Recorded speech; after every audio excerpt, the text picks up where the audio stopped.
여러분들을 이렇게 말씀 안에서 만나서 행복했습니다. 우리 송 목사님은 같은 선호회 또 옛날에도 저도 있었고요. 그리고 노회에서 또 총회에서 자주 몇 번 뵙고, 우리 목사님 아주 그냥 서글서글 하시고 목사님 누구한테나 편하게 해주시고 좋은 목사님이라고 알고 있었는데, 이렇게 또 와서 여러분들과 함께 지날 수 있게 될 줄은 몰랐는데, 청해 주신 목사님께, 장로님들께, 여러분들께 감사를 드립니다. 또 제 기도 제목이 하나 이렇게 추가가 되는 거죠. 이제 가서 제가 여러 교회들을 위해 기도할 때 서강교회 이름을 부르도록 하겠습니다. 여러분들께서도 저희 땅끝 교회 외우기도 얼마나 좋습니까? 사도행전 1장 8절 읽을 때마다 여러분들이 생각해 주시고 기도해 주시면 대단히 감사하겠습니다.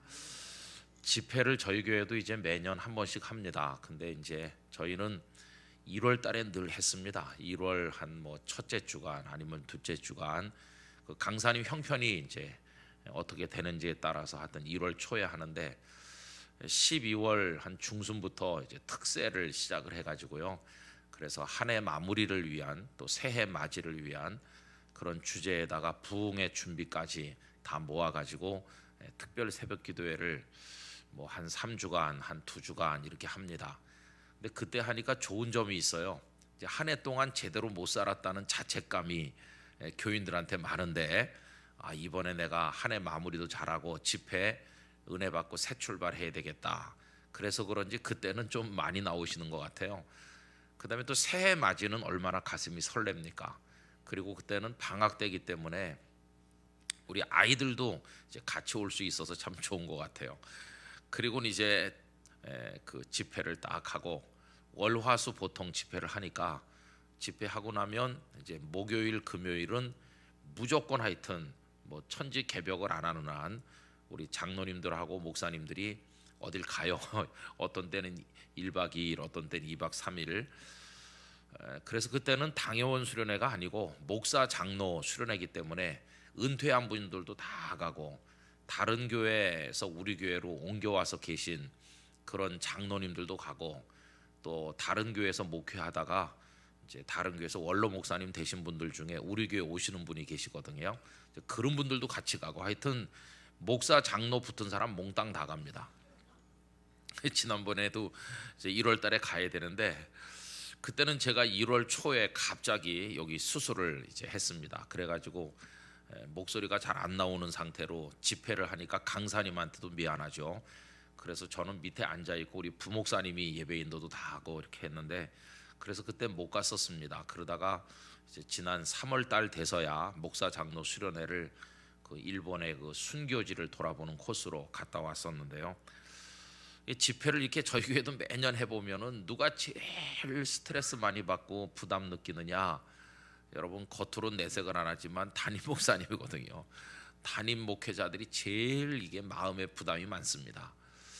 신경을 많이 쓰는 거죠. 신경을 많이 쓰고, 그 다음에 제일 또 저희도 해보니까요, 강사님을 이렇게 모셔왔는데 이상한 얘기를 하는 분이 있어요. 이상한 얘기.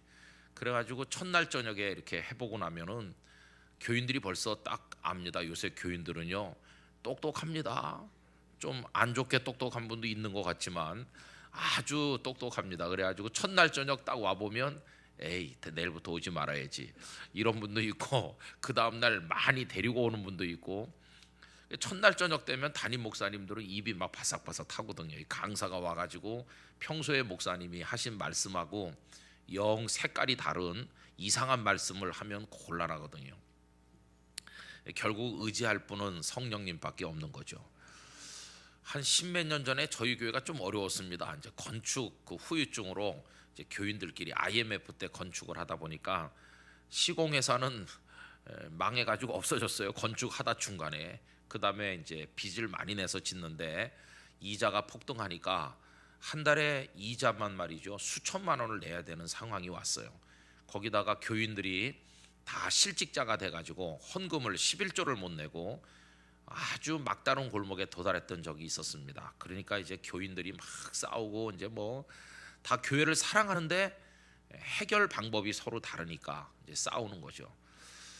그래가지고 어느 정도로 심각하게 싸웠냐 하면은 목사님들, 교육자들 빼놓고, 교육자들은 뭐 관여하지 않고 이제 장로님들, 집사님들 싸우는데, 제가 어디 가서 없는 주일날 장로님들끼리 막 교회 마당에서 멱살도 잡고 그랬다 하더라고요. 그 얘기를 제가 나중에 듣고 얼마나 마음이 아팠는지. 근데 여러분, 확실히 교회는 사람이 하는 게 아니에요. 주님이 하시는 게 맞아요. 그날 제가 다른 교회 갔다가 오후 한 6, 7시 돼서 왔거든요. 근데 벌써 소식이 들어와요. 오늘 낮에 목사님 없는 동안에 막 멱살잡이하고 싸웠다고, 교회 마당에서 사람들 다 보는 데서.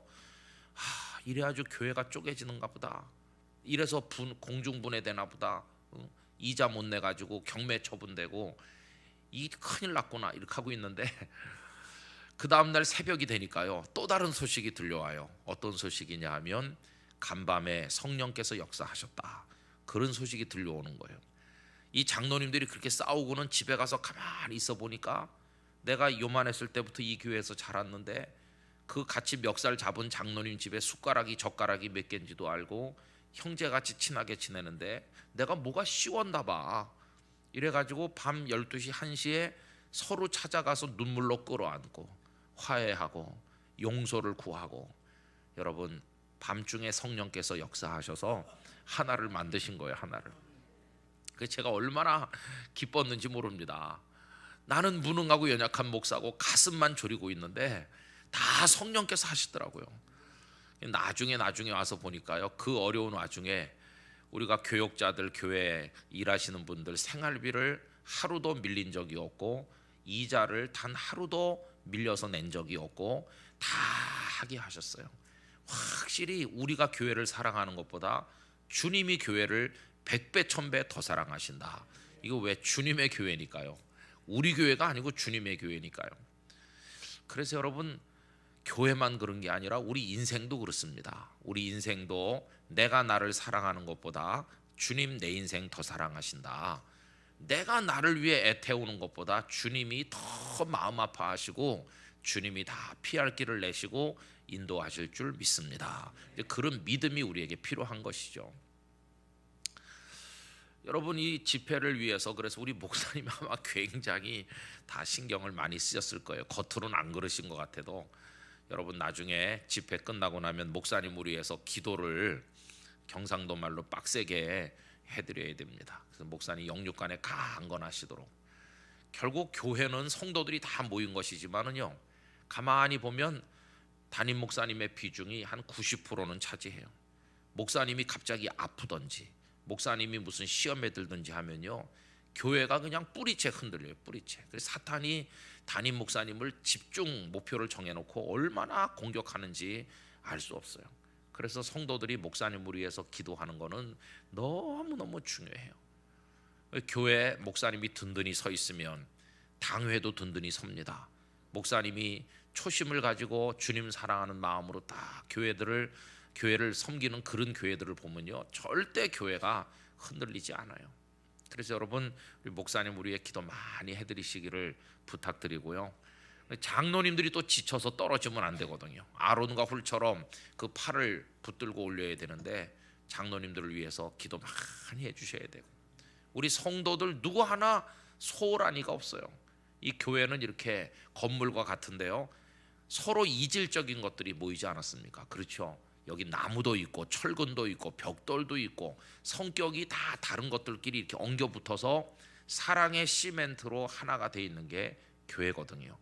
근데 벽돌 한 장이 쑥 빠지고 나무 하나가 떨어져 나가고 뭐 그까짓 거 한 장 이렇게 우습게 생각하다 보면 나중에는 조금씩 떨어져 나가면서 건물 전체가 무너져 내릴 수밖에 없기 때문에 연약한 교인 한 사람 한 사람을 소중히 여기고, 그래서 그 요구르트 마귀에 든 사람도 꼭 다시 찾아와야지, 에이 그런 사람은 오든지 말든지 이렇게 하면 안 됩니다. 한 영혼을 소중히 여기고. 그래서 서강교회 교조 카드에 이름이 올랐던 사람 중에 단 한 명의 낙오자도 없이 하늘나라 생명책에 기록되어야 됩니다. 교회는 다녔는데 천국에는 못 가는 그런 일이 있어서는 절대로 안 된다는 것이. 찬양대원들도 얼마나 많이 수고하셨습니까? 그 저녁에 연습해서 하는 거 쉬운 거 아닌데 다 애쓰셨고요. 안내하는 분들 다 하나님께서 수고에 대한 상급으로 갚아주실 줄로 믿습니다. 여러분 뭐 교회 다니면서 기독교인으로 사는 게 뭐 여러 가지 뭐 여전도회, 남선교회, 무슨 당회, 무슨 교회학교, 찬양대, 구역 뭐 여러 가지가 있다 보니까 이제 그 속에서 시험도 들기도 하고 뭐 여러 가지 복잡한 인간적 갈등이 생기기도 하고 그렇잖아요. 근데 여러분 그런 게 다 본질적인 게 아니죠. 우리가 교회 다니면서 하나님의 사람으로 산다고 할 때 제일 중요한 게 뭘까요? 제일 중요한 거 딱 하나입니다. 예수님을 잘 믿는 겁니다. 그거 잘하면 되는 겁니다. 그렇죠? 예수님을 잘 믿으면 되는 거예요. 저는 한경직 목사님 사랑을 많이 받았습니다. 제가 이제 신대원에 입학을 할 때 저희 아버님 사업이 완전히 이제 다 바닥으로 내려앉아가지고 등록금을 낼 길이 없는 거예요. 그래서 고심을 많이 했죠. 그때 교회 담임 목사님은 공부하신다고 외국에 나가서 안 계시고 부목사님이 교회를 이렇게 섬기시는데, 그래서 부목사님에게 상담을 했죠. 아이고 신대원을 가긴 가야 되는데 아버지 형편이 저렇고 어떻게 무슨 장학금을 받는 방법이 없겠냐고 이제 그런 걸 이제 문의를 했죠. 그랬더니 그 목사님께서 하여튼 입학 시험을 잘 치면 무슨 수가 있을지 모른다고, 신대원에 합격하기도 어려운데 어떻게 잘 치나 하여튼 그래서 고심을 했습니다. 나름대로 이제 성경 종합 시험 준비도 하고 뭐 이렇게 해가지고 가서 신대원 입학 시험을 쳤죠.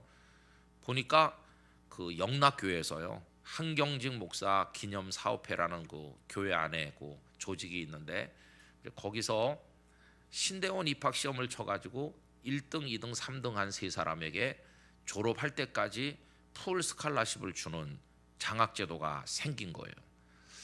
그래가지고 그거 엄청나게 많은 사람이 와서 치는데 내가 그거 가능성이 있을까? 근데 여러분 하나님께서 불쌍히 여기셔서 제가 거기 이제 합격을 하게 됐어요. 참 행복하게 학교를 다녔습니다. 남들은 이렇게 등록금을 준비해서 서무과 앞에 줄을 서가지고 내면 옛날에는 다 뭐 이렇게 온라인 보낼 때가 아니잖아요. 그래갖고 도장 쾅쾅 찍고 기다란 30cm 자 되고 쭉 찢어갖고 영수증 주던 옛날인데 저는 가서 이렇게 그냥 서 있죠. 그러면은 제 차례가 되면 신대원 1학년 김은성인데요. 그러면은 그 서무과 아가씨가 돈을 한 뭉탱이 절 줍니다. 그게 이제 등록금은 다 면제고 그게 돈 이만큼 주는 게 6개월치 기숙사비, 그다음에 또 기숙사 밥값, 그리고 책 사보라고 도서비, 용돈 그걸 주는 거예요. 남은 갖다 내고 다니고 저는 받으면서 다녔으니까 얼마나 행복하게 다녔습니까? 그거를 신대원 졸업할 때까지 3년 내내 그렇게 했거든요.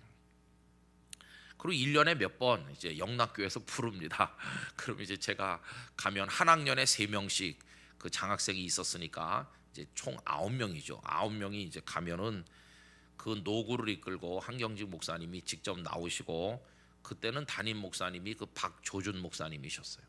박조준 목사님이 나오시고 그다음에 장학위원들이 몇 사람 이렇게 나오고 우리 9명하고 이제 밥을 잘 대접을 해주시고, 또 한 목사님께서 어떤 목회자가 돼야 될 것인지 또 선배로서 충고도 해주시고, 생선 뜯어서 우리 밥 숟가락 위에 얹어주고 그 한 목사님이 그 새카만 후배들 앞에서 절대로 말을 놓는 법이 없으시더라고요. 그 새파란 젊은 전도사들한테 깍듯이 예를 하시면서 진짜 큰 인물은 큰 인물이세요. 그런 사랑을 너무 많이 받았어요. 제가 이제 첫 학기 밥 먹으러 오라 그래서 가니까 장학위원장이 누구냐 하면 옛날에 라디오 방송국에서 그 연속극, 옛날엔 TV 드라마 없을 때, TV가 잘 없을 때 라디오 연속극을 많이 들었는데 그 연속극에서 들었던 분이 거기 장학위원장이더라고요. 그 공산당 간첩을 이승만 대통령 때 많이 때려잡기로 유명한 그 19호 검사라고 유명한 검사가 있었는데 그 오제도 검사라는 분이 있었습니다.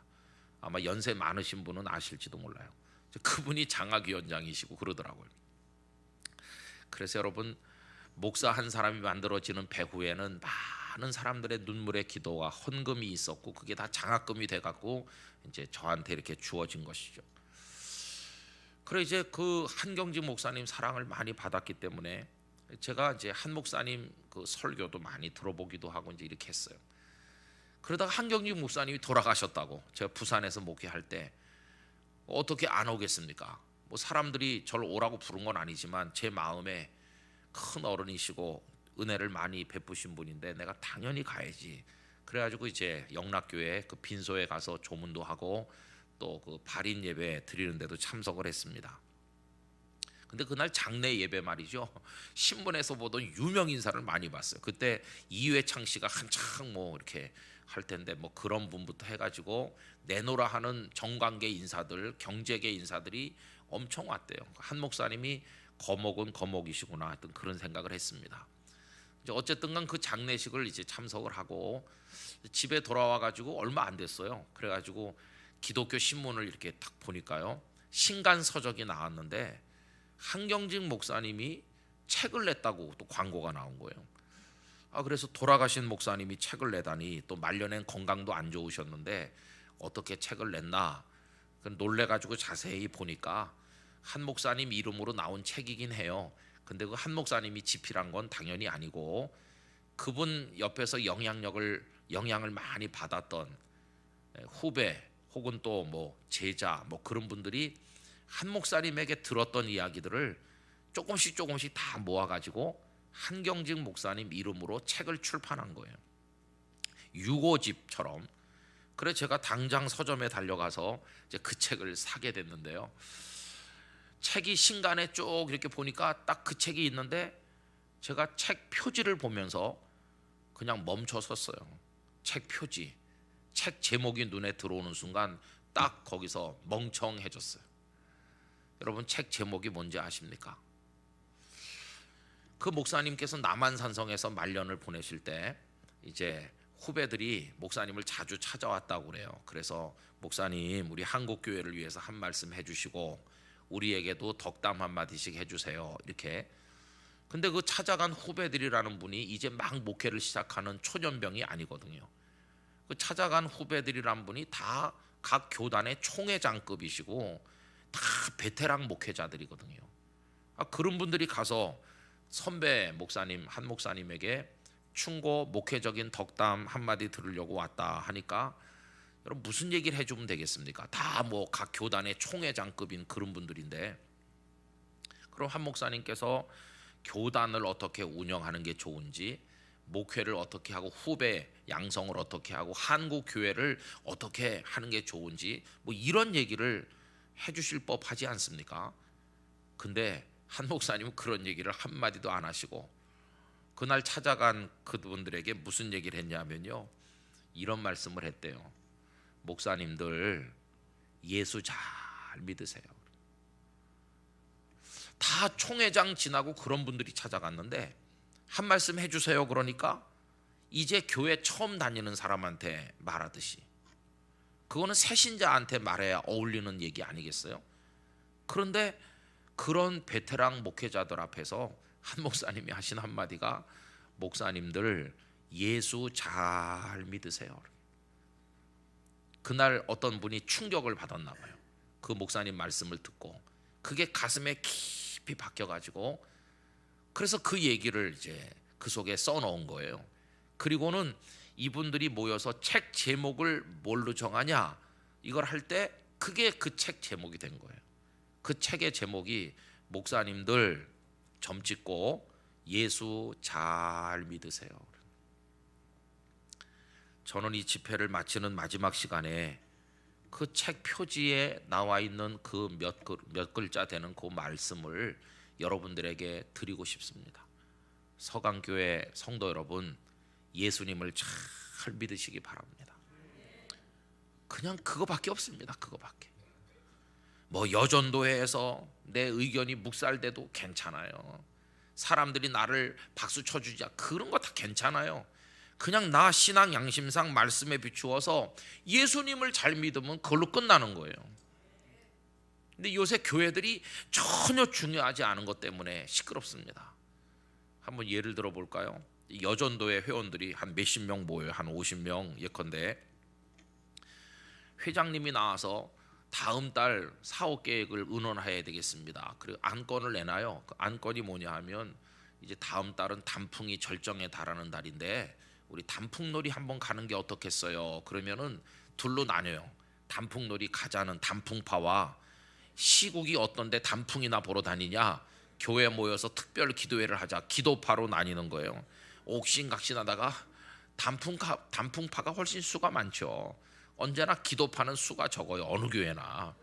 단풍파가 다수결로 해가지고 이기죠. 그러면 기도파는 화가 나서 집에 갑니다. 슬슬 한 명씩 나가요. 기도파는 40명 남았어요. 40명이서 이번에는 자 그러면은 어디로 갈까? 설악산, 주황산, 내장산 해가지고 파가 이번에 여러 개로 갈려요. 그렇게 먼데 가지 말고 요 밑에 뭐 어딜 가지 뭐 이런 식으로. 그래가지고 막 옥신각신하다가 입심 센 사람이 이기는 거예요. 그래갖고 요번에 한번 주황산 가자. 그러면은 설악산파는 상처받았다고 그러면서 다 집에 가요. 그건 주황산파 30명 남잖아요. 그럼 이제 그 다음 안건이 뭐냐 하면은 차를 교통편을 어떻게 할까? 이래가지고 이제 30명이나 되는데 여기 남은 사람만 해도 나간 사람들 중에도 틀림없이 갈 사람도 있을 거라고. 그럼 관광버스를 대절할까? 아이 그러지 말고 교회 승용차, 저 교회 그 승합차 몇 대 동원할까? 뭐 옥신각신하다가 결국은 관광차 이제 하기로. 예, 그러면 비용 절감을 위해서 봉고 동원하자고 한 사람들 또 집에 가요. 그럼 이제 20명 남아 20명. 그 20명이 그 다음 논의하는 게 뭔지 아세요? 점심을 사 먹을까 교회에서 해갈까 그래갖고 막 싸우는 거예요. 가서 사 먹자는 사람, 교회에서 해가자는 사람 해가지고 결국 사 먹기로 결정해요. 그럼 이제 10명 또 집에 가고 10명 남았어요. 맨 마지막에 10명 남는 거예요. 그러면 당장 관광버스 취소해야 돼. 10명 남았는데 무슨 뭐 관광버스. 그래가지고 교회 봉고차 한 대 해가지고 10명 가는데 그날따라 몸이 아픈 사람 2명 빠지고 8명 갔다 오는 거예요. 8명. 그래갖고 그 다음 달 여전도에 원래 보면 지난달 사업 계획 주황산 갔다 왔습니다. 이래갖고 돈 얼마 썼고 뭐 이런 거 보고하고. 그러면 지난달에 그 기도파는 벌써 앙금이 남아 있잖아요. 회개해야 된다고 다 단풍 구경이나 가려고 그러지 기도들도 안 하고 이렇게 또 다른 바리새인이 돼 있는 거예요. 기도파는. 이래갖고 막 옥신각신해요. 그래갖고 연말 돼서 회장 뽑으려고 그러면 기도파 중에 회장을 뽑아야지 이래갖고는 안 된다고 그러고. 여러분 교회 안에 보면요 별 희한한 게 너무 많아요. 근데 그런 게 무슨 예수님을 믿는 거랑 상관이 있습니까? 아무 상관없습니다. 저는 우리 목사님도 그런 건 많이 느끼셨겠지만 가끔 교회들이 분쟁이 생기잖아요. 뭐 그래서 어느 교회가 막 옥신각신 싸우는데 그런 노회에서 김 목사님 바쁘시겠지만 누구랑 한 3분이 가서 그 교회 수습 좀 해주세요. 그럼 제가 이제 정식 수습위원도 아닌데 그냥 이렇게 좀 만나서 화해도 시키고 이러려고 이제 가잖아요. 가가지고 앉아 있는 거죠. 그러면 양쪽에서 나와가지고 막 고성을 지르고 열을 올리면서 막 싸우는 소리를 하루 종일 듣고 앉아 있으면 집에 올 때 이런 생각이 들어요. 주님, 오늘 제가 한 것도 주님의 일이 맞긴 맞습니까? 이것도 주님의 일인가? 그런 생각이 들어요. 여러분 싸우는 데 가서 같이 끼어 앉아 있는 것도 주님이 하늘나라 상급 주시는 주님의 일이 맞긴 맞는 겁니까? 참 너무너무 한심할 때도 많이 있어요. 할 일이 얼마나 많은데. 근데 여러분 그런 거에 시험 들지 않으시기를 축복합니다. 별것도 아닌 거 다 내려놔야 돼요. 뭐 요구르트 그런 거 먹든지 안 먹든지 뭐 그런 거 중요한 거 아니고 그저 나는 예수님을 잘 믿고 싶다. 할렐루야. 그게 중요한 거예요. 예수님을 잘 믿는지 못 믿는지는 누가 판단합니까? 그건 주님이 아시는 거죠. 어떤 교인들이 권사님 같이 잘 믿는 분은 없을 거예요. 그런데 쏘으면 안 돼요. 제가 신대원에 다닐 때 그 선배 목사님들이 채플에 와서 하신 얘기 중에 기억나는 거가 뭐가 있냐 하면은 이제 전도사 목사 돼가지고 나가면 교인들이 말이지 아유 전도사님 이제 초년병 전도사님인데 목회 20년 한 목사님보다 설교를 더 잘하시네요. 그러면 그런 거 믿으면 절대 안 된다고 그 전도사 기살려 주려고 하는 말인데 어리석은 전도사는 그걸 주님의 진리처럼 받아들이는 거고 나는 목회 20년 한 목사님보다 설교 탁월하게 잘하나 보다. 그래갖고 나가 떨어지는 거예요. 교만해지고 안 되는 거죠. 여러분, 칭찬은요 주님으로부터만 받아야 돼요. 사람들이 뭐 잘한다 이거는 다 믿을 소리가 못 돼요. 그러니까 언제나 우린 주님 앞에 서 있는 겁니다.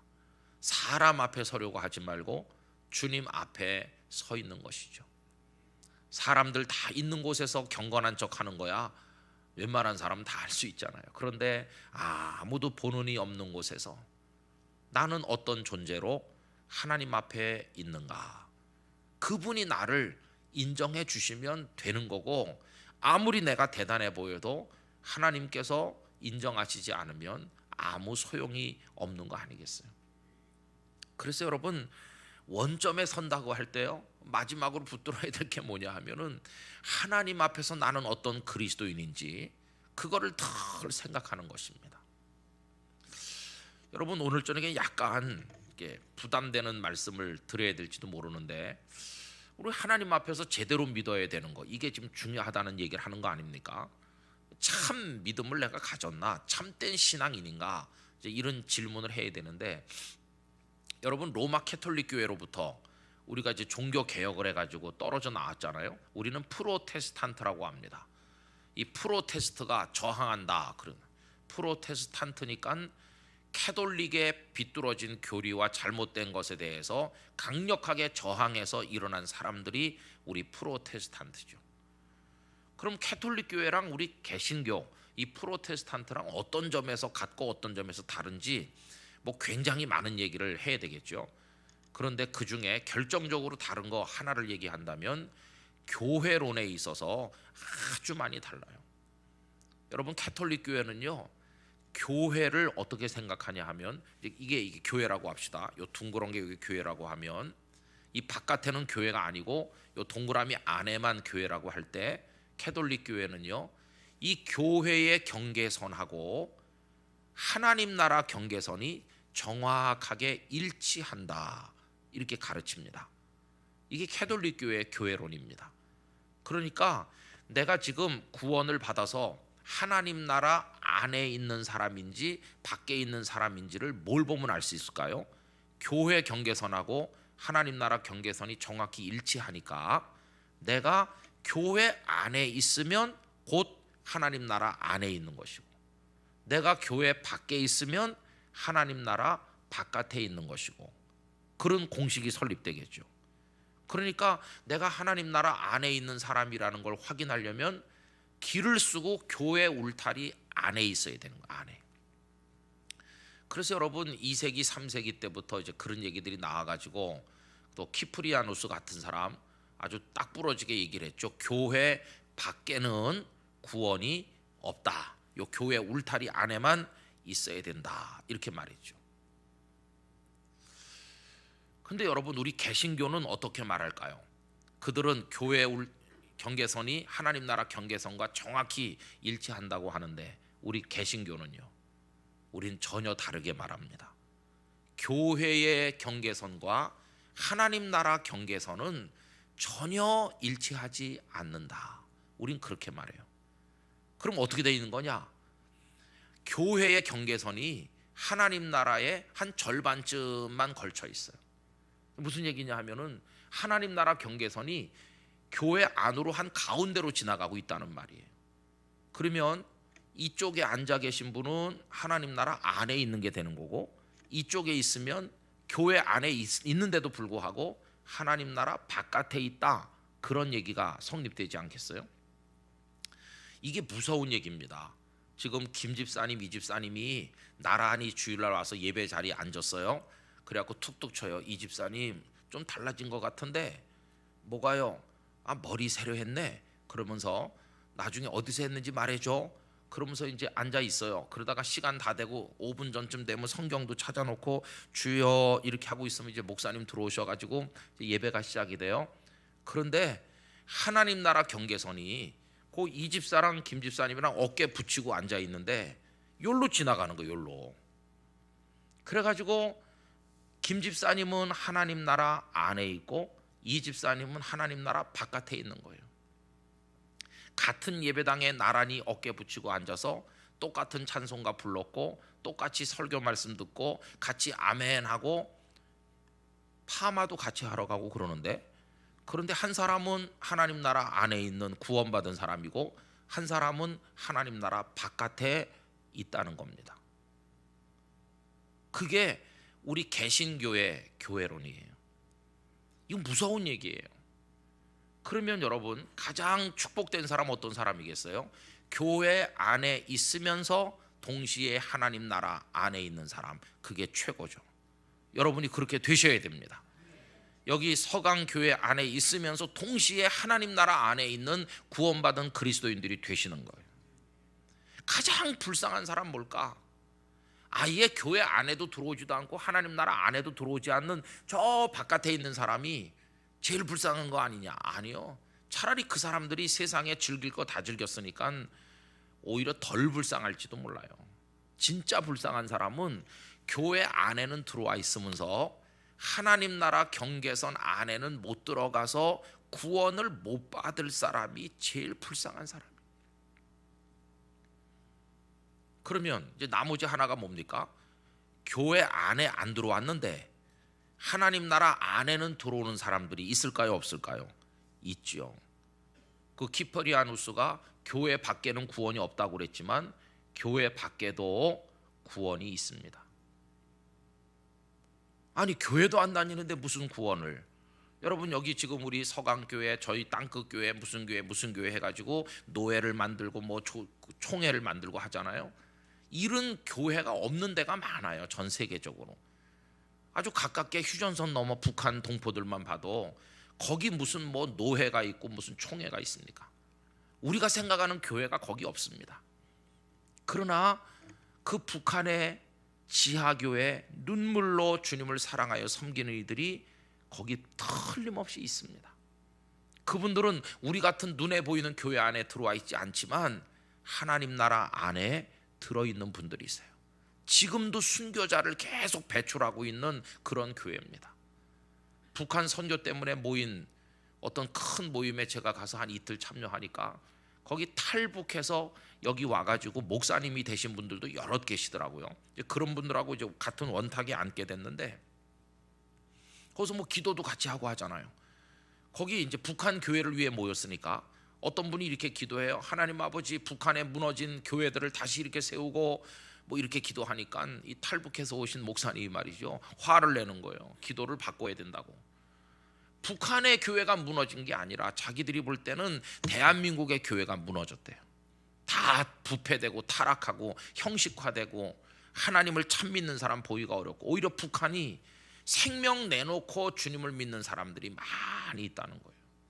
어느 교회가 진짜 무너진 교회인지 다시 생각해 봐야 되는 거 아니냐고. 그분이 그런 얘기 하는데 여기 남쪽에서 편안하게 목회하는 저 같은 사람은 할 말이 아무것도 없더라고요. 그래서 하여튼 뭐 북한 동포 뭐 그런 얘기 이제 그만하고요. 정말 심각한 건 이겁니다. 교회 안에 들어와 있긴 한데 하나님 나라 안에 못 들어 있는 거. 그런 일이 있을까? 여러분, 그게 제 얘기가 아니고 예수님의 말씀이거든요. 복음서에 보면 이런 말씀이 있어요. 두 여자가 같이 맷돌을 돌리고 있는데 한 여자는 데려가시고 한 여자는 버려둔다. 그 말씀 생각나시죠? 바로 그겁니다. 두 여자가 겉으로 볼 때는 다 똑같이 주님의 일 하는 것 같이 보이고 그러는데요, 한 여자는 구원받은 사람이고 한 여자는 그냥 버려지는 거예요. 그래서 우리는요, 생각을 해봐야 됩니다. 나 교인이지, 교인. 그러나 내가 구원받은 그리스도인인가? 이거는 다시 생각해 봐야 되는 거예요. 그래서 우리 목사님들이 이제 설교할 때 가만히 이렇게 보면은 우리 교회 오시는 강사님들도 우리 교인들 보고 이렇게 말해요. 사랑하는 성도 여러분, 이렇게 설교하시면서 그래, 제가 속으로 저 거짓말이다 그런 생각이 들어요. 저도 우리 교회 교인들을 제대로 사랑 못하는데 저 강사님이 언제부터 우리 교회 교인들을 사랑했다고 그런 생각이 드는 거예요. 그래서 저도 우리 교회에서 가끔 그렇게 해요. 사랑하는 성도 여러분 이렇게 할 때가 있는데 가끔씩은 그렇게 하지 말아야지 그런 생각이 들어요. 왜냐하면 이놈아, 네가 진짜 사랑하긴 하냐?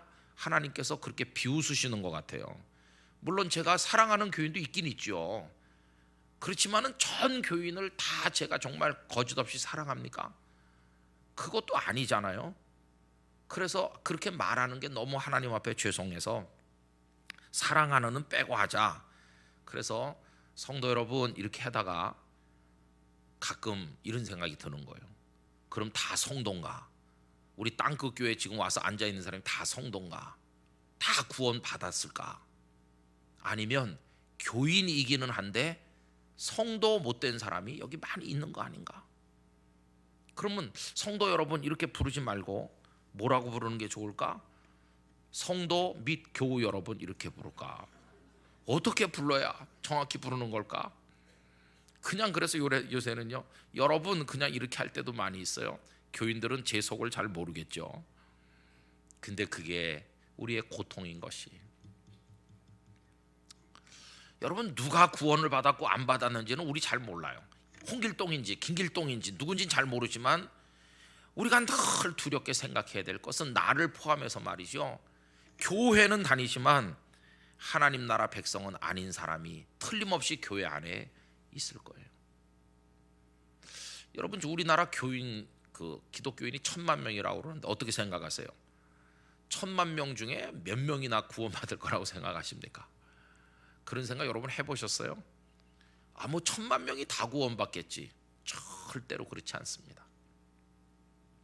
한 900만 명 구원받으려나? 저는 그렇게 생각하지 않습니다. 한 1000만 명이라면요 그 반대로 한 100만 명 구원받을까? 좀 그런 생각을 할 때가 더 많습니다. 제 생각이 틀렸기를 간절히 바라지만 왜 제가 그런 생각하냐 하면요, 예수님께서 산상보훈 속에서 이런 말씀했잖아요. 넓은 길로 가는 거, 좁은 길로 가는 거 말씀하면서 어느 길로 가는 사람이 많다고 그랬습니까? 넓은 길로 가는 사람이 훨씬 숫자가 많아요. 그런데 넓은 길로 가도 천국으로 쑥 들어간다면 얼마나 좋겠어요. 그런데 넓은 길은 길이 편하고 넓고 그래서 찾는 이가 많지만 끝은 멸망으로 추락하는 거거든요. 좁은 길로 가야 생명의 길로 나가는 건데 예수님은 좁은 길로 가는 사람은 적다 그렇게 하셨거든요. 적대요, 적어요. 그래서 저는 그 말씀을 읽고 또 다른 말씀들을 참고해서 보면은 이 시대 주여 주여 하는 사람은 많이 있는데 그 중에 구원받는 사람은 적을 거야. 한 10분의 1, 한 20분의 1 이런 생각을 하면요 두려운 생각이 들어요. 그럼 여러분 우리 한국교회는요 한 1000만 명 중에 900만은 구원받겠지 이렇게 생각하는 분들이 많고 한데 왜 그렇게 구원을 쉽게 생각하는 걸까요? 하나님 워낙 사랑이 많으시니까 그저 웬만하면 다 붙여주실 거야, 이렇게 하나님이 마음씨 좋으시고 사랑 많다고 쉽게 생각하는 건 아닌가. 그래서 이제 어느 정도 수준이 되면 구원받는 사람이라고 생각하세요? 이렇게 물어보면 어떤 교인들이 이렇게 말해. 목사님 그래도 뭐 하나님이 누구신지 알고 예수님이 누군지 정도 알면 구원은 받는 거 아닐까요? 그리고 기준이 뭡니까? 기준이 그 베드로가 신앙 고백한 거, 주는 그리스도시요 살아계신 하나님의 아들이시니이다. 뭐 그 정도 고백할 수 있으면 구원받는 거 아닐까요? 여러분 우리가 예배 시간에 신앙 고백을 하죠. 오늘 읽은 본문 말씀은 바로 그 얘기인데 예수님께서 제자들과 함께 빌립보 가이사랴 지방에 가셨죠. 그때는 3년 공생애가 거의 끝나가실 무렵이고 제자들은 이제 제자 학교 졸업식 할 때가 다가왔을 때죠. 예수님께서 이제 그들에게 진짜 중요한 질문을 하시는 겁니다. 두 가지 질문을 하셨는데 하나는 연습 문제였습니다. 그 연습 문제가 이거죠. 얘들아, 세상 사람들이 나를 누구라고 하더냐? 아까 우리 마태복음 16장 읽은 거기입니다. 그랬더니 이제 제자들이 들은 대로 예수님께 대답을 했죠. 어떤 사람은 뭐 세례 요한이 다시 살아난 게 아닌가? 어떤 사람은 뭐 엘리야나 예레미야나 선지자 중에 한 분이 아닐까? 이렇게 사람들끼리 쑥덕거리는 거 우리가 들었습니다. 그래? 이제 그건 연습 문제죠. 진짜 본질적인 질문을 예수님 하시죠. 그러면 너희는 나를 누구라 하느냐. 그랬을 때 베드로가 16장 16절에서 유명한 신앙 고백을 하죠. 우리 다 같이 해보겠습니다. 주는 그리스도시요 살아계신 하나님의 아들이시니이다. 멋진 신앙 고백을 했어요. 주님이시고 그리고 나를 구원하는 그리스도 메시아이시고 하나님의 아들이십니다. 이렇게 고백했어요. 그래서 우리 많은 분들이 그 정도 고백을 할 수 있으면 다 구원은 받는 거다 이렇게 생각하죠. 그래서 우리 예배 시간에 교회마다 좀 차이는 있지만 어떤 교회는 대부분이 다 그럴 거라고 생각합니다. 한국 교회는 사도신경으로 신앙 고백하겠습니다. 나는 전능하신 하나님 아버지를 믿습니다부터 쫙 하잖아요. 그 정도 할 수 있으면 구원받은 거 아닐까 이렇게. 근데 여러분 이제 우리 마태복음 아까 읽은 말씀을 다시 한번 펴보세요. 그 16장 그쪽에 보면 주는 그리스도시요 살아계신 하나님의 아들이시라고 했는데 그 밑에 21절 말씀으로 내려가 보실까요? 16장 21절. 이때로부터 예수 그리스도께서 자기가 예루살렘에 올라가 장로들과 대제사장들과 서기관들에게 많은 고난을 받고 그 다음에 무슨 말씀을 하시죠? 죽임을 당하고 죽음 얘기를 꺼내셨잖아요. 그죠? 이 대목이 중요합니다. 그런데 이 죽음의 얘기를 그 전에도 말씀한 적이 있으셨습니까? 한 번도 없습니다. 죽임을 당하고 제3일에 살아나야 할 것을 제자들에게 비로소 나타내시니, 이 비로소라는 말이 뭘 뜻합니까? 그 전에는 한 번도 말씀한 적이 없으셨고 여기가 처음이다 그런 뜻이죠. 처음으로 죽음을 꺼내셨어요. 물론 예수님이 죽음만 말씀한 게 아니죠. 그 다음에 뭐도 말씀했습니까? 제3일에 살아난다는 것도 얘기하셨죠. 근데 이 제자들이 죽음 얘기를 워낙 충격적으로 받다 보니까 부활할 거라는 얘기는 귀에 들어오지도 않는 거죠. 너무너무 놀랐어요. 그래서 22절 보세요.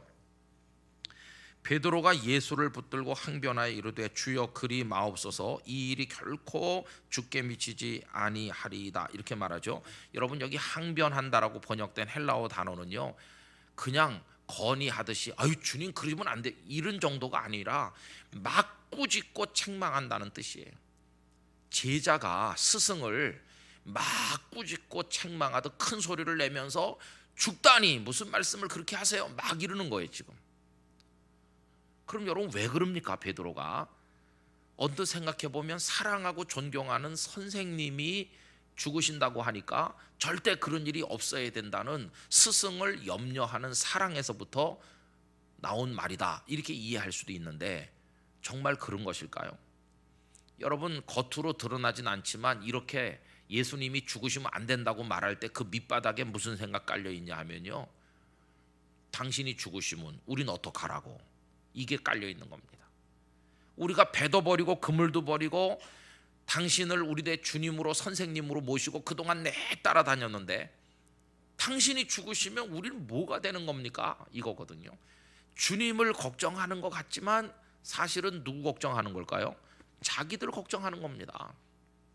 여러분 제자들이 배와 그물을 다 버리고 예수님 따라다녔으니까 뭐 굉장히 동기가 순수하고 열정 있는 사람들인 걸로 보이지만 다 계산이 있는 거예요. 그래가지고 득이 될 거라고 생각하니까 따르는 거지 손해될 거라고 생각하면 누가 따라가겠어요? 바보도 아닌데. 어떤 계산할까요? 이분이 능력이 엄청나다, 이분이 이제 한 자리 하면 우리도 그 덕에 한 자리 한다, 이게 다 계산이 끝나 있는 거예요. 여러분 그 증거 예수님께서 십자가 지시려고 예루살렘으로 지금 가는 길인데 예수님 마음이 비장해요. 이제 내가 예루살렘에 가면 죽는다 이렇게 각오를 하고 발걸음이 무거우세요 예수님은. 근데 제자들은 철없는 어린애처럼 예수님의 마음을 몰라도 너무 몰라요. 그래가지고 그 세베대의 두 아들 야고보와 요한이 어머니까지 모시고 와서 치맛바람을 일으키면서 청탁을 넣잖아요. 뭐라고 얘기합니까? 예루살렘에 올라가시면 우리 두 사람을 한 사람 오른쪽에 한 사람 왼쪽에 앉게 해주세요. 한 자리 하게 해달라는 거예요. 드디어 숨겨놨던 본심이 나타나는 거예요. 그러면 이 두 사람이 그런 청탁을 드릴 때 나머지 10명의 제자들은 가만히 편안한 마음으로 쳐다보고 있었습니까? 그 복음서 말씀 읽어보면요, 그 10명의 제자들이 옆에서 그 두 사람이 청탁하는 얘기를 들으면서 분이 여겼다고 기록돼 있어요. 그게 무슨 뜻일까요?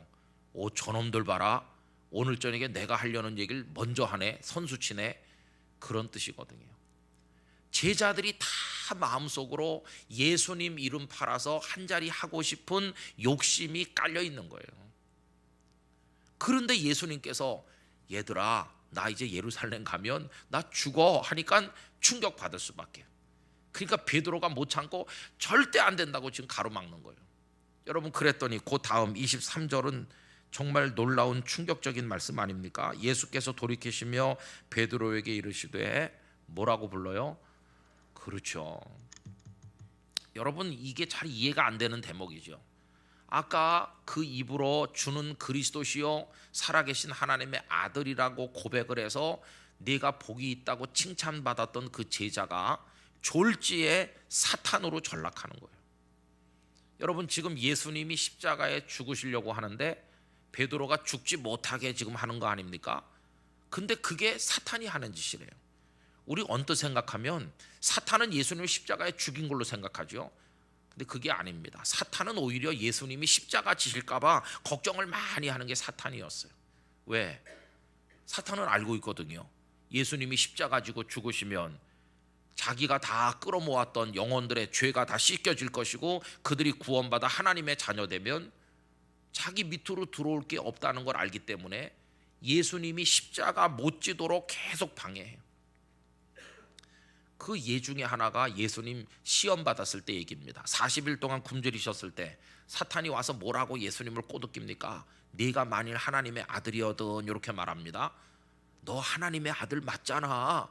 너 이렇게 쫄쫄 굶고 있을 존재가 아니지. 하나님의 아들인데 왜 이렇게 있는 거야? 빨리 돌로 떡을 만들어서 먹고 온 세상 사람들에게도 나눠줘라. 그러면 사람들이 열광하면서 모여올 것이고 너를 향해 박수갈채를 보내고 너를 임금으로 추대하면 얼마나 좋으냐. 빨리 떡 만들어서 먹어라. 사람들도 주고.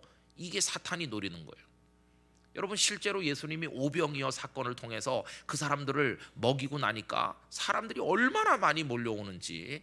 그래서 예수님을 임금으로 추대하려고 했다.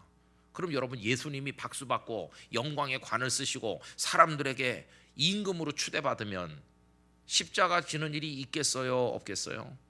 없죠. 영광 받으시고 열광하면서 슈퍼스타처럼 사람들 앞에 이렇게 팬들 앞에 손 들고 그렇게 좀 계시다가 하늘로 그냥 가버리시면 누가 우리 죄를 씻어주고 우리의 형벌을 누가 대신 당하고 누가 부활의 길을 열어놓으시겠어요? 주님은 영광 받으시려고 오신 게 아니라 죽으려고 오신 거거든요. 그래야 우리를 구원하니까요. 근데 사탄은 그거 알기 때문에 예수님이 못 죽게 하는 거예요. 십자가 지지 않도록. 지금 베드로가 십자가 지시고 죽으면 안 된다고 하는 게 사탄의 마음을 그대로 지금 반영하는 거예요. 그러니 예수님이 너 사탄이야, 사탄. 여러분, 분명히 조금 아까 주는 그리스도시요 살아계신 하나님의 아들이라고 했잖아요. 신앙 고백을 했잖아요. 그런데 여기서 지금 사탄으로 전락하고 있어요. 그러면 그가 무엇을 통과 못해서 지금 사탄으로 전락하는 겁니까? 뭘 못 받아들여서 사탄으로 전락하죠? 딱 하나입니다. 죽음을 받아들이지 못해서. 예수님께서 얘들아, 내가 이제 죽을 거다. 그리고 사흘 후에 살아날 거야. 이렇게 했을 때 주님, 그렇겠죠. 우리를 구원하시기 위해서 주님이 죽으시고 부활하셔야 되는 거 우리가 알고 있습니다. 우리도 주님과 같이 따라 골고다로 올라가겠습니다. 이렇게 말했더라면 좋았을 것을 죽음을 수용하지 못하니까 사탄이 되는 거예요. 여러분, 주님께 칭찬받는 사람이 되고 못 되는 거, 주님께 칭찬받는 사람이 될 것인지 사탄으로 책망받을 것인지를 갈라놓는 분기점이 뭐냐 하면 죽음을 받아들일 수 있는가 없는가, 그거에 따라서 결정되는 거예요. 그래서 예수님은 그를 책망하신 다음에 16장 24절에서 너무너무 중요한 말씀하십니다. 16장 24절 여러분 큰 소리로 다시 한번 다 같이 읽어보십시다. 이에 예수께서 제자들에게 이르시되 누구든지 나를 따라오려거든 자기를 부인하고 자기 십자가를 지고 나를 따를 것이니라. 할렐루야. 예수님 거기 꼭 찍어서 말씀하죠. 나를 따라오려거든. 여러분 우린 예수님 어디까지 따라가야 됩니까? 예수님을 천국에까지 따라가야 돼요. 예수님이 나중에 하늘로 승천하셔서 하나님의 나라로 올라가신 것처럼 우리도 나중에 이 땅에 살다가 하나님의 나라로 따라서 올라가야 될 사람들 아닙니까? 영원한 하나님의 나라에. 그러려면 예수님이 하나님의 나라에 그냥 올라가셨나요? 하나님 나라 올라가시기 전에 먼저 올라가신 곳이 어디예요? 십자가죠. 십자가 위에 먼저 올라가시고 그리고 부활하시고 그리고 하늘나라로 올라가셨으니까 우리도 예수님을 따라 하나님의 나라로 들어가길 원한다면 우리도 십자가를 져야 되는 거예요. 그래서 예수님 말씀합니다. 너희들 나 따라오고 싶냐? 정말 내가 가는 곳에 같이 가고 싶어? 내가 영광을 얻을 때 같이 영광을 얻고 내가 승천할 때 너희도 하나님 나라에 올라가고 그러고 싶다면 꼭 기억해야 된다. 십자가는 나만 지는 게 아니라 너희도 져야 되는 거야. 너희도 죽어야 돼. 자기 십자가를 지고 나를 따라야 되는 거야. 이게 말씀하는 거예요. 여러분 결국 주님의 뒤를 따라서 하나님의 나라에까지 들어가는 하나님의 백성이 되는 비결이 뭐냐 하면요, 십자가 지는 거예요. 간단히 말하면 죽는 겁니다. 죽는 거. 근데 보세요, 우리 기독교처럼 죽음을 많이 얘기하는 종교는 없어요. 우리 기독교는 죽음에서 시작해서 죽음으로 끝날 만큼 죽음 얘기를 너무 많이 해요. 예컨대 어떤 홍길동 씨가 교회 새로 와서 이름을 적고 등록했다고 칩시다. 저희 교회 이제 첫 주에는 등록을 안 시킵니다. 저희는 첫 주에는 그냥 방문하셨습니다 이렇게 하고 조금 이렇게 지켜보다가 이제 정식 등록을 하죠. 그리고 정식 등록을 하면 저랑 인사하고 사진 찍고 그럽니다. 그럼 이제 그렇게 끝나면 아래층으로 내려가셔서 그분이 새가족반에 5주 교육을 받는데, 새가족반의 제1과가 뭔지 아세요? 예수님은 우리를 위해 죽으셨다는 거예요. 교회 처음 왔더니 죽는 얘기부터 시작해. 죽는 얘기. 우리 기독교처럼 죽음의 얘기를 밤낮 하는 종교는 없을 거예요. 그런데 여러분, 죽음 얘기를 제일 많이 하면서도 실제로는 죽지 않고 있는 게 우리예요. 그래서 우리 속에 옛사람이 예수님의 뒤를 따라 올라가면서 우리 십자가를 지고 가서 예수님과 함께 다 죽어 없어졌어야 될 옛사람이 아직도 그대로 우리 속에 살아있어요. 안목의 정욕, 육신의 정욕, 이생의 자랑, 그 정과 욕심으로 똘똘 뭉친 옛사람이 아직도 죽지를 않고 우리 속에 살아있어. 그러면서 교회 와가지고 하나만 잘해요. 옛사람이 그대로 살아있으면서 뭘 잘하냐 하면은 주는 그리스도시요 살아계신 하나님의 아들이시라고, 요것만 우리가 너무 잘해요. 그게 문제입니다. 그래서 옛사람이 그대로 있으면서 입으로만 주는 그리스도시요 요것만 잘하는 사람을 뭐라고 부르느냐 하면은 주여 주여 하는 자라고 부르는 거예요. 바로 주여 주여 하는 그런 사람이 교회 울타리 안에는 들어와 있지만 하나님 나라 안에는 못 들어가고 있는 사람이라는 거예요. 여러분 그 얘기가 어디 나오는지 한번 확인해 봅시다. 마태복음 7장 펴보시겠어요? 예수님의 말씀을 직접 확인해 보는 게 정확하겠죠. 마태복음 7장 21절을 펴십시오. 7장 21절 다 같이 읽어보도록 하겠습니다. 나더러 주여 주여 하는 자마다 다 천국에 들어갈 것이 아니요 다만 하늘에 계신 내 아버지의 뜻대로 행하는 자라야 들어가리라. 할렐루야. 분명히 말씀했잖아요. 주여 주여 하는 자들은 어디서 주여 주여 합니까? 교회 안에서 하죠. 교회 안에 다 교인이에요. 교인. 그래서 다 같이 신앙 고백하겠습니다. 그러면 사도신경 쫙 하고 주는 그리스도시요 살아계신 하나님의 아들이시 이거 쫙 하고 매번 모일 때마다 너무너무 잘하죠. 그게 주여 주여 하는 거예요. 교인이에요. 교인. 그런데 아직 정과 욕심으로 똘똘 뭉친 옛사람은 죽었어요? 안 죽었어요? 아직 안 죽었어요. 뭘 아직 통과 못했어요? 죽음을 통과 못했어요. 아직 살아있어요. 그래가지고 뭘 행하지 못하냐. 21절 말씀 다시 보시면 예수님은 주여 주여 하는 것만 가지고는 천국에 못 들어가고 천국에 들어가려면 다만 하늘에 계신 내 아버지의 뜻대로 행해야 된다. 여러분, 이게 키포인트입니다. 하나님 아버지의 뜻대로 하려면 내 뜻은 어떻게 돼야 되나요? 내 뜻은 죽어야 되는 거예요. 주기도문이 그겁니다. 아버지의 뜻이 하늘에서 이루어진 것과 같이 땅에서도 내 삶에서도 내 가정에서도 이루어지게 해주세요라는 기도는 결국은 나는 죽겠습니다, 그런 기도거든요. 주기도문은 자기 죽음의 기도입니다. 자기 죽음의 기도. 그럼 여기 예수님께서 분명히 주여 주여 하는 것만 가지고는 안 된다. 근데 교회 모여서 다 우리 주여 주여 사도신경하고 잘하잖아요. 그런데 아직도 내 속에 죽지 않고 죽음을 못 받아들여요. 절대 죽으시면 안 됩니다. 예수님도 죽으시면 안 되고 나도 죽을 생각이 없어요, 이런 거죠. 근데 예수님은 아까 16장 24절에서 십자가 져야 된다고 딱 부러지게 말씀하셨잖아요. 너 죽어야 돼. 죽어야 나와 같이 하늘나라에 가는 거야. 여기도 지금 하나님의 뜻대로 행하는 자라야 천국에 들어간다. 그럼 여러분, 이걸 예수님이 그대로 보여주시죠. 겟세마네 동산의 기도를 이제 생각해 봅시다. 겟세마네 동산에서 예수님 땀방울이 핏방울 될 때까지 기도하는데 뭐라고 기도하셨어요? 내 뜻대로 하지 마옵시고 아버지의 뜻대로 되게 해달라고 기도하잖아요. 바로 요거죠. 하늘에 계신 내 아버지의 뜻대로 행하는 자라야 천국에 들어간다. 그런데 예수님은 겟세마네에서 내 뜻 다 버리고 하늘에 계신 아버지의 뜻대로 이렇게 기도하셨거든요. 그럼 하늘에 계신 아버지께서 독생자 예수님에게 그때 가지신 뜻이 뭡니까? 십자가 지고 죽으시는 거예요. 하늘에 계신 아버지의 뜻은 다른 게 아니었어요. 십자가 지고 죽는 거였어요. 죽는 거. 그게 하나님의 뜻이었어요.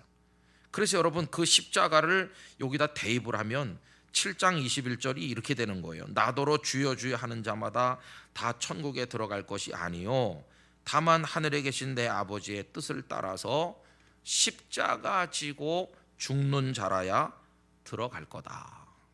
그렇게 되는 것이.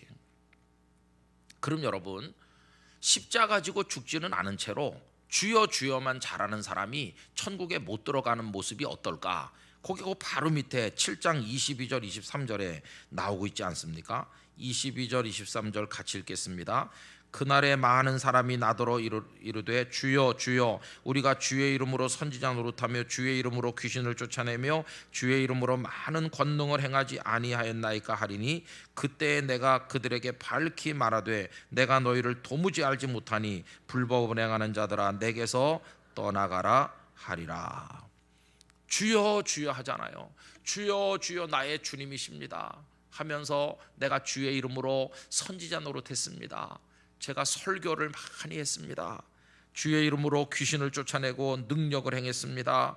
이렇게 얘기하는데 그때 주님께서 뭐라고 말씀하십니까? 23절 그때 내가 그들에게 밝히 말하되 내가 너희를 도무지 알지 못한다. 내가 어느 교회 교인으로 등록된 지가 20년이고 30년이고 거기서 내가 여러 가지 중요한 직분을 맡아서 충성하고 그랬는데 그날 주께서 나 너 몰라. 불법을 행하는 자야 너는. 빨리 저리로 꺼져라. 이렇게 하실 수도 있다고 말씀하시는 거예요. 그러니 여러분, 평생을 교회 다니면서 교인으로 살았는데 이거 안 돼가지고 하나님 나라 바깥에 남아있으면 어떡하겠어요? 여러분, 하나님 나라 안에 들어가는 확실한 방법이 여기 계시됐잖아요. 그게 뭡니까? 하늘에 계신 아버지의 뜻대로 행하는 자가 돼야 되는 거예요. 우리 한국교회가 요새 왜 이렇게 욕을 많이 얻어먹을까요? 왜 이렇게 문제가 많을까요? 그건요, 우리가 다 주여 주여 이것만 하고 있어서 그래요. 그거는 하는데 하늘에 계신 아버지의 뜻대로 하질 않는 거예요. 왜?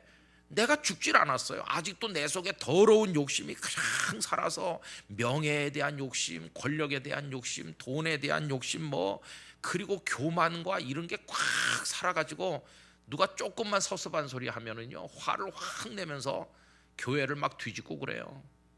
교회를 쪼개는 사람도 있어요. 막 다른 형제 자매를 밟아놓는 사람도 있어요. 아까 말씀드린 것처럼 뭐 기도하든 단풍 가든 뭐 가든지 말든지 하면 되는데 거기 목숨을 막 걸고 거기서 한번 삐치면 원수같이 돼가지고 몇 년 지나도 안 풀리고 말이죠. 요구르트 때문에 교회를 안 오고 말이지. 이렇게 해가지고 어떻게 이게 구원받은 사람이라고 하겠습니까? 여러분, 우리 아직도 멀었어요. 그래서 여러분, 하나님 앞에 물어보셔야 됩니다. 주님, 저 어떤 사람입니까? 주여 주여는 너무나도 잘하는데 내 안에 옛사람이 정말 죽었나요? 나 죽었나요, 주님? 그래서 주님의 뜻이 이루어지는 걸 기뻐하는 사람이 됐나요? 여러분, 이거 가지고 씨름하시게 되기를 바랍니다. 이거는요, 선택 과목이 아니고 너무너무 중요한 것이. 그래서 옛사람은 다 죽어 없어지고 그런즉 누구든지 그리스도 안에 있으면 새로운 피조물이라. 이전 것은 지나갔으니 보라 새 것이 되었도다. 이제 새 사람이 돼가지고 의와 진리의 거룩함으로 지으심을 받은 이제 새 사람이 되셔야 되는 거예요. 새 사람. 새 사람이 되고 나면요, 내 뜻보다 하나님의 뜻이 이루어지면 너무너무 기쁜 거예요. 그리고 뭐 내가 좀 욕을 얻어 먹어도 주님이 기뻐하시면 그걸로 됐지 뭐. 주님의 몸된 교회가 평안하면 그걸로 충분하지. 할렐루야. 이게 자기가 죽은 사람이거든요. 저 옛날 목사님들에게 이런 얘기 들은 게 생각이 납니다. 이북에서 목사님이었던 분이 6.25 때 피난을 오셨답니다. 저 그 목사님 함자가 어떻게 되는지 잘 알지도 못하고 선배님들에게 들은 얘기를 여러분들에게 하는 거예요. 그런데 그 목사님은 여기 내려오셔서 재혼하지 않으셨답니다. 왜? 거기 아내가 있었으니까. 여기서 또 결혼하면 안 된다. 평생 독신으로. 그러니까 교인들이 말이죠, 우리 목사님은 성자야, 우리 목사님 같은 분은 없을 거야, 그러면서 목사님을 막 존경했답니다. 그런데 이 목사님이 외롭고 그러니까 그 대신 이제 불쌍한 애들을 많이 걷어서 이제 돌봐주고 장학금도 주고 이렇게 딸같이 아들같이 이렇게 했는데, 그 중에 유달리 눈에 띄는 여자아이가 있었는데 그 아이가 이제 청년이 된 거죠. 그런데 어느 날 교회 뒷뜰에 있는 목사님 사택에 교인들이 이렇게 가보니까 갓난아기가 있더라는 거예요. 갓난아기. 여러분, 어떻게 혼자 사는 목사님 집에 갓난아기가 있나 깜짝 놀라가지고 집에 돌아온 교인들이 그날 밤에 소설을 쓰기 시작한 겁니다. 틀림없이 목사님이 그 여자아이랑 뭔가가 있을 거야, 그 청년 딸같이 데리고 있다고 하더니 틀림없이 무슨 못된 짓을 해가지고 어떻게 이렇게 사람이 안팎이 다르고 말이지, 그럴 수, 양의 탈을 쓴 이리가 틀림없어, 이러면서 소설을 완성했어요. 그래갖고 서로 돌려보는데 이래가지고는 교회가 난장판이 벌어진 거예요. 그래갖고 막 목사님한테 와서 그 아기, 갓난아기의 정체를 밝히라고 말이지, 이실직고하라고 막 얘기하는 거예요. 목사님이 아무 말도 안 했대요. 그렇게 고통을 받으면서 한두 달 이제 교회가 막 시끄럽고 그러는데, 어느 날 시끄러운 중에 예배가 끝나고 목사님께서 다 그대로 그 자리에 앉으세요. 그러니까 다 앉았대요. 그랬더니 목사님이, 여러분 많은 심려를 하셨을 텐데 걱정하실 필요가 없다고, 오늘 저는 이 교회를 떠날 겁니다. 이 예배 끝나면 제가 보따리 싸서 이 교회를 떠날 테니까 싸우지 마시고 주님의 교회를 잘 하세요. 이렇게 하고는 떠나셨대요. 그 사람들이 저 봐라, 저 찔리는 게 있으니까 간다 그러고 뭐 그래 목사님 갔어요. 그렇게 가고 다른 목사님이 와가지고 몇 년이 지났는데 그때 진상이 밝혀지는 거예요. 그 갓난아기가 어떻게 생긴 건지. 이 목사님이 아껴주었던 딸이 이게 청년이 돼가지고 어떤 논팽이를 만나가지고 그만 실수를 해서 아기가 생기니까, 그때만 해도 옛날이니까 이 미혼모에 대한 사회적인 장치가 없을 때니까 배가 불러오니까 이거 어떻게 할 수가 없잖아요. 이래가지고는 아기를 낳아서 목사님 방에다 놓고 도망간 거예요. 그러니 목사님 집에 갓난 아기가 하나 생긴 거죠. 목사님은 그 사정을 다 알아차렸어요. 그리고 이제 다 밝혀지니까 그때서야 교인들이, 우리가 진짜 성자 같은 목사님의 가슴에 대못을 받고 못할 짓을 했구나 막 울고, 목사님 어디로 가셨는지 소재를 파악해봐라. 근데 목사님 흔적도 없이 사라져가지고 알 수가 없는 거예요. 노회 같은 데도 안 오고 다 발을 끊었어요. 목사님 어디 가셨는지 몰라요. 그렇게 목사님 어디 가셨나 사방 수소문을 하면서 우리가 가서 엎드려서 회개해야 된다, 이제 그렇게 하고 있던 중에 드디어 목사님의 소식을 알게 됐대. 어떤 깡시골에 목사님이 가서 농사 짓고 있다더라.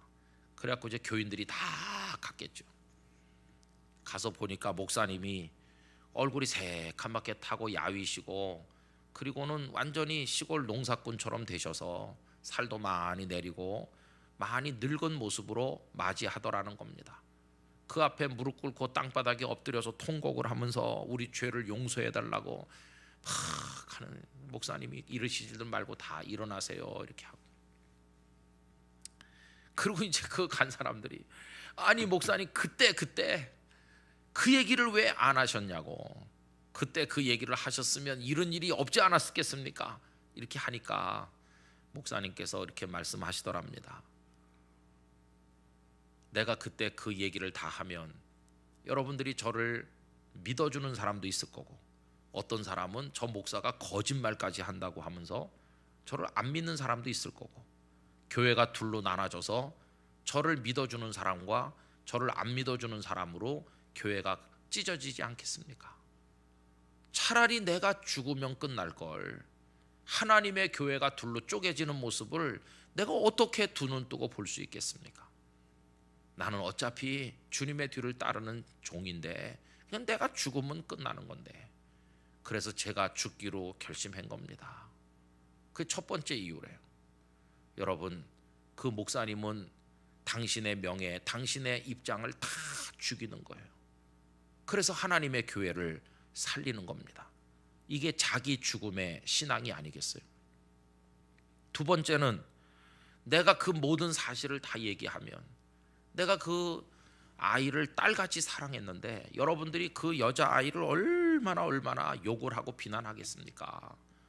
사람이 살다 보면 실수도 하고, 다윗 같은 사람도 밧세바를 간음하고 그랬는데 완벽한 사람이 어디 있겠습니까? 젊은 혈기에 뭐 그럴 수도 있지. 어떻게 그 사람을 그렇게 몰아붙일 수 있겠습니까? 나는 그 딸아이가 그렇게 여러분들에게 비난받을 걸 생각하니까 참을 수가 없고, 그래서 말하지 않았던 겁니다. 그리고 세 번째는, 그 핏덩이가 무슨 죄가 있습니까? 여러분들이 그 핏덩이를 세상에 태어나지 않아야 될 아이가 태어난 것처럼 그 갓난아기를 저주의 눈으로 바라볼 게 뻔한데, 이 아기가 무슨 죄가 있습니까? 이 갓난아기는 하나님 주신 생명인데요. 그 내가 아무 말도 안 하고 그냥 나 하나 죽으면 주님의 교회도 평안하고 다른 목사님 와서 하면 되고 그런 거지. 여러분 여기까지 왜 찾아오셨어요? 이렇게. 그러니까 교인들이 막 울면서요, 그 대신 목사님 목회를 못하지 않냐고, 다 끊어지고 목회를 못하시고 이 깡시골에 와서 이게 뭡니까? 이렇게 막 울고불고 하니까 목사님께서요, 내가 왜 목회를 못해? 나 지금 목회 잘하고 있는 중이라고. 아니, 교회도 없는데 무슨 목회를 해요? 나 교회도 있고 교인도 있다고. 교인이 어디 있습니까? 저기 교인이 오네. 보니까 그 애기요, 애기. 그 애기가 목사님 호적에 입적이 돼가지고 그 애기가 한 대여섯 살 됐더래요. 그 애기가 이렇게 달려오더래요. 얘가 훌륭한 나의 교인이라고. 나는 지금 목회를 안 하는 게 아니라 이 아이를 잘 키워서 나중에 주의 종을 만들 작정이니 내가 교인 한 명을 지금 목회를 잘하고 있는 중이라고. 같이 먹고 같이 자면서 목회하고 있다고. 여러분, 그 옛날 어떤 목사님의 이야기인지 그런 목사님이 자기를 죽이는 거예요. 나는 죽어 주님의 교회를 살리고 내가 죽어 주님의 영광이 가리지 않게 하고 이렇게 하는 거예요. 근데 우리는요, 그냥 내 속에 다 살아있어. 이게 겉으로는 주여 주여는 너무 잘하는데 나는 그냥 살아있는 거예요. 죽음을 통과 못했어요. 아무든지 나를 따라오려거든 자기를 부인하고 자기 십자가를 지고 나를 따라오라고 하셨는데도 그걸 통과 못하니까 우리는 교회 안에는 있어서 주여 주여 하는데 하나님 나라 안에 못 들어가. 왜? 하늘에 계신 내 아버지의 뜻대로 행하는 자라에 들어간다고 그랬네. 우리 그걸 통과 못하는 거예요. 여러분, 어떻게 하면 이걸 넘어설 수 있을까? 이게 큰 영적 숙제로 우리 속에 남아있어요. 뭐 저도 그거 못합니다. 그러니까 늘 하나님 앞에 엎드려서 가슴을 치고 회개하고 어떻게 해서든지 이 못난 자아를 죽이게 해달라고 하는 거죠. 이게 부흥회나 하면은요, 약간 죽이긴 죽이죠. 그래가지고 초등학교 앞에 요새도 있는지 모르지만 옛날에 두더지 두들겨 패는 놀이가 있는데, 두더지가 막 나오면 그 플라스틱 방망이로 한껏 두들겨 패잖아요. 그게 뭐 남편이라고 생각하고 패고 뭐 그런다고 그러는데, 그렇게 두들겨 패도요 우리 속에 욕심이 쑥쑥쑥쑥 나온다니까요. 부흥에 참석하고 주여 주여 하면서 눈물로 통성기도 몇 시간 하고 집에 가면 나를 다 죽인 것 같이 그때는 그래요. 근데 이게 금방 부활합니다. 금방. 너무 빨리 부활해. 옛사람은 영감님이 눈만 흘려도 금방 부활하고요, 애가 좀 떨어진 성적표만 내밀어도 금방 부활합니다. 옛사람이. 그래서 사도 바울이 뭐라고 했는지 아세요? 나는 날마다 죽노라. 이렇게 날마다 두들겨 패야 돼, 사정없이 옛사람을. 그래서 하나님의 뜻을 이루기 위하여 내가 죽어야 되는 것이. 그래서 여러분, 이 마태복음 16장 16절에 머물러 있어 갖고는 절대 안 되는 거예요. 주는 그리스도시요 살아계신 하나님의 아들이시니이다, 이거 1000번 만번 한다고 되는 게 아니라 24절을 통과해서, 그래서 십자가를 지는 거, 죽는 거, 이걸 통과해야 돼요. 그러면 마태복음 16장 16절보다 훨씬 성숙한, 완성도가 높은 신앙 고백이 뭘까? 그게 아까 나중에 읽은 갈라디아서 2장 20절입니다. 여러분 갈라디아 2장 20절을 펴보실까요? 갈라디아 2장 20절은 사도 바울을 통해 하나님께서 우리에게 보여주시는 말씀이죠. 2장 20절 그 앞에 보세요. 참 놀랍습니다. 내가 그리스도와 함께 십자가에 못 박혔다, 이렇게 말하잖아요. 아까 그 베드로는 뭘 통과 못했죠? 십자가 통과 못했잖아요. 그래서 예수님께서 십자가를 지고 나를 따르라고 말씀했잖아요. 그죠? 근데 지금 바울 사도는 십자가를 통과하는데 성공하는 거예요. 십자가에 못 박혔다. 그런즉 이제는 내가 사는 게 아니래요. 기마무게 바가무게가 사는 게 아니고 내 뜻, 내 욕심, 내 명예, 내 영광 이런 거 드러내려고 사는 게 아니고 나는 다 죽었기 때문에 이제는 내 안에 그리스도께서 사신다, 이렇게 말하잖아요. 여러분 마태복음 16장 16절 신앙 고백으로부터 갈라디아 2장 20절로 성숙되시기를 축복합니다. 그리로 옮겨가야 되는 거예요. 그리로 옮겨가야 돼요. 그러면 베드로보다 바울이 위대한가? 이렇게 생각하시면 안 돼요. 왜냐하면 마태복음 16장의 베드로는 아직 미숙한 거예요. 그래서 주여 주여는 잘해, 주는 그리스도시, 이거 잘했잖아요. 그런데 그 베드로는 아직 십자가를 통과 못한 연약한 베드로였던 거예요. 그러니까 예수님이 겟세마네에서 기도하시다가 잡히셨을 때 다른 제자들 다 도망갔고 베드로랑 요한은 그래도 의리 있어가지고 가야바 법정까지 갔지만 베드로는 거기서 안 간 것만 못하잖아요. 예수님을 3번이나 아예 모른다고 말하고 도망쳤잖아요. 다구름 소리 때 통곡을 하면서. 그러니까 그때 베드로는 완성된 그리스도인이 아니에요. 그러니까 마태복음 16장 16절만 붙들고 있어갖고는 우리는 안 되는 겁니다. 그때 그 베드로는요 아직도 갈 길이 먼 베드로예요. 왜? 십자가를 통과 못했으니까. 그러니까 다 도망가고 그러는 거죠. 그런데 나중에 베드로는 어떻게 됐나요? 요한복음 21장에 보면 예수님께서 내 양을 먹이라 내 양을 치라 하신 다음에 베드로가 앞으로 어떻게 될 것인가를 보여주시는데, 사람들이 너를 팔을 벌려서 네가 원치 않는 곳으로 끌어가게 될 것이다. 네 팔을 벌릴 거다. 이건 베드로가 어떠한 죽음을 맞이할 것인지를 알려주시는 거라고 그랬잖아요. 베드로가 나중에 거꾸로 십자가에 매달려 죽지 않았습니까? 나중에는 베드로가 십자가를, 죽음을 통과하는데 성공하지 않았습니까? 여러분 지금 우리는 마태복음 16장의 베드로 수준에 머물러 있는 분들이 많이 있을 거예요. 저를 포함해서. 이제 우리의 영적 숙제는 뭐냐 하면 이제 그 자리에 계속 머물러 있는 게 아니라 어떻게 하면 갈라디아 2장 20절로 성숙할 수 있을까? 어떻게 하면 나를 죽일 수 있을까? 더러운 욕심 버릴 수 있을까? 교만을 버릴 수 있을까? 그리고 하늘에 계신 아버지의 뜻을 이루는 그리스도인이 될 수 있을 것인가? 이게 우리의 관건이라는 걸 여러분 꼭 기억하시기를 바라는 것입니다. 저는 우리 서강교회가 다 우리 스스로가 죽어서 성령 안에서 죽어서 오직 주님만 영광 받으시는 교회가 되기를 주님의 이름으로 축원합니다. 이게 마지막으로 우리가 붙들어야 될 원점이라고 생각을 하는 것입니다. 그래서 그 결론이 뭐냐 하면 예수님을 잘 믿어야 된다는 것이, 예수님을 잘 믿는다는 건 그냥 주여 주여를 열심히 하는 게 아니라 바로 오늘 말씀드린 그거를 할 수 있는 것을 의미하는 것이, 그걸 할 수 있을 때 그 사람이 예수님을 잘 믿는 거죠. 이제 이야기 하나만 하고 마치려고 합니다. 저희 교회 권사님 한 분이 이제 은퇴하셨는데요, 특이한 분 계세요. 지금 한 75세 되셨는데 기도하실 때 손을 드는데 이렇게 드는 게 아니고 양팔이 귀에 붙게 듭니다. 이렇게 들고 한 번 올라가면 안 내려옵니다. 그분은 아론과 훌도 필요가 없어요. 들어 올리면 하나님이 붙들어 주시는지 이게 안 내려오는 거예요. 3시간도 4시간도 그렇게 기도하는 아주 특이한 권사님이 계세요. 교인들 이름 다 부르면서 기도하고, 아무리 제가 용을 써봤자 그 권사님 기도 발뒤꿈치도 못 따라가죠. 귀한 권사님이에요. 근데 그 한 10몇 년 전인데 어느 날 새벽 기도 때 그 권사님이 기도하는 소리가 들리는데요, 기도를 이상하게 하는 거예요.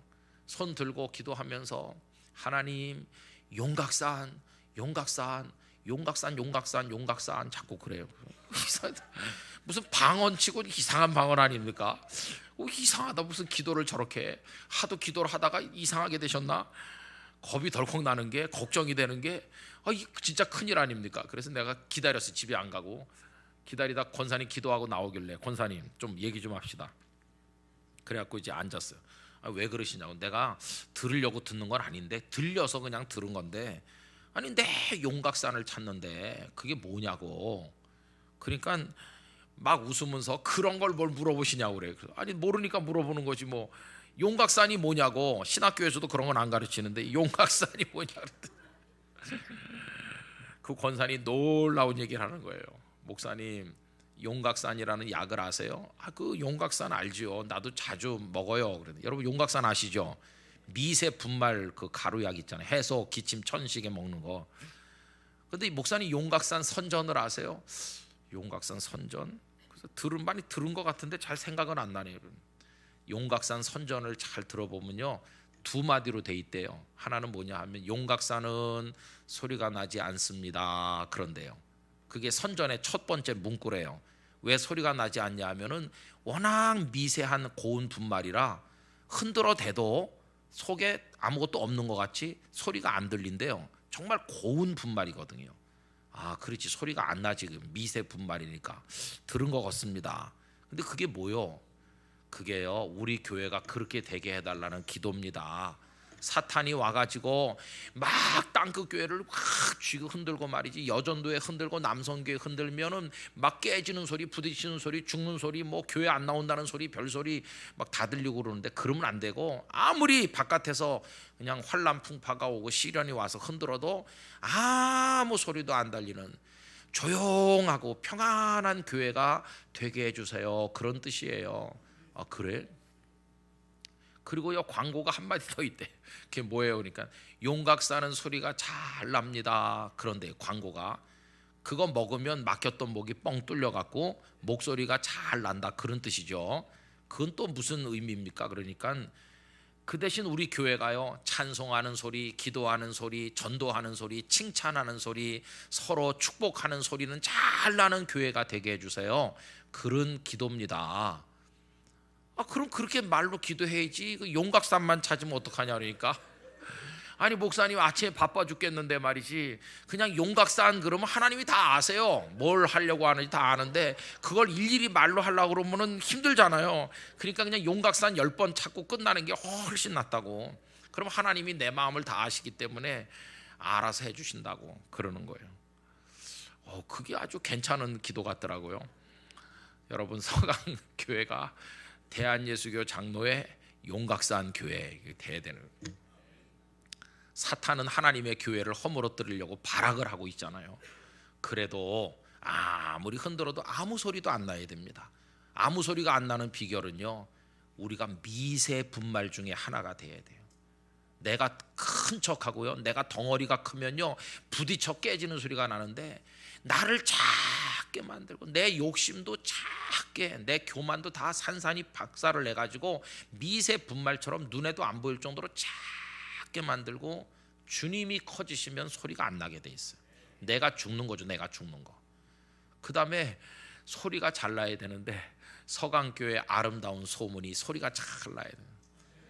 데살로니가 교회 소문이 마게도냐와 아가야 전 지역에 널리 퍼지고 그 믿음의 역사, 사랑의 수고, 소망의 인내가 소문이 난 것처럼 여러분들의 소문이 쫙 나시게 되기를 바랍니다. 사랑하는 소리, 축복하는 소리, 기도하는 소리, 전도하는 소리, 찬양하는 소리, 그런 소리 잘 나는 교회, 얼마나 멋진 교회입니까? 그렇죠? 그렇게 하나님의 영광, 하나님의 뜻, 이거 위해서 나는 다 죽고 십자가를 통과한 그리스도인이 되어 갈라디아 2장 20절에 도달하면요, 하나님 얼마나 기뻐하시겠어요. 한국교회 교인들이 다 그 수준에 이르면은 세상이 우리를 욕하고 싶어도 욕할 건데기가 없을 거예요. 다 우리를 죽였는데요, 하나님의 영광만 위하는데 무슨 싸울 일이 있으며 시끄러우며 그러겠습니까? 저는 여러분들이 오늘 마지막 시간에 드리는 참된 신앙을 위하여 뭘 어떻게 통과해 나가야 될 것인지 이 말씀을 마음에 잘 새기시길 바랍니다. 그래서 우리 주여 주여 하는 자로 절대 머물지 않게 되기를 원합니다. 여러분, 믿음으로 구원받는다고 그랬는데 그 믿음이 주여 주여 이게 믿음이 아니라 주여 주여 플러스 나를 죽이는 십자가까지 합쳐져야 그게 주님이 원하는 믿음이라는 걸 꼭 기억하시기를 바라는 것입니다.